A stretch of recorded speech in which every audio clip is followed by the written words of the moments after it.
बुद्धिमान साधु। किसी राजमहल के द्वारा पर एक साधु आया और द्वारपाल से बोला कि भीतर जाकर राजा से कहे कि उनका भाई आया है। द्वारपाल ने समझा कि शायद ये कोई दूर के रिश्ते में राजा का भाई हो जो संन्यास लेकर साधुओं की तरह रह रहा हो।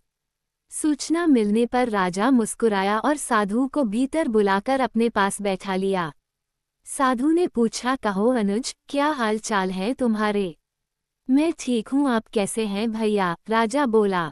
साधु ने कहा, जिस महल में मैं रहता था वह पुराना और जर्जर हो गया है, कभी भी टूटकर गिर सकता है। मेरे 32 नौकर थे, वे भी एक एक करके चले गए। 5 रानियां भी वृद्ध हो गईं और अब उनसे कोई काम नहीं होता। ये सुनकर राजा ने साधु को 10 सोने के सिक्के देने का आदेश दिया। साधु ने 10 सोने के सिक्के कम बताए। तब राजा ने कहा, इस बार राज्य में सूखा पड़ा है, आप इतने से ही संतोष कर लें।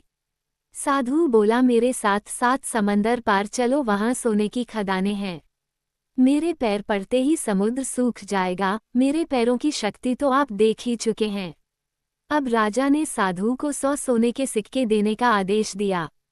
साधु के जाने के बाद मंत्रियों ने आश्चर्य से पूछा, क्षमा करिएगा राजन, लेकिन जहां तक हम जानते हैं आपका कोई बड़ा भाई नहीं है, फिर आपने इस ठग को इतना इनाम क्यों दिया? राजन ने समझाया, देखो, भाग्य के 2 पहलू होते हैं, राजा और रंक। इस नाते उसने मुझे भाई कहा। जर्जर महल से उसका आशय उसके बूढ़े शरीर से था। 32 नौकर उसके दांत थे और 5 वृद्ध रानियां उसकी 5 इंद्रियां हैं। समुद्र के बहाने उसने मुझे उलाहना दिया कि राजमहल में उसके पैर रखते ही मेरा राजकोष सूख गया, क्योंकि मैं उसे मात्र 10 सिक्के दे रहा था, जबकि मेरी हैसियत उसे सोने से तौल देने की है। इसलिए उसकी बुद्धिमानी से प्रसन्न होकर मैंने उसे 100 सिक्के दिए और कल से मैं उसे अपना सलाहकार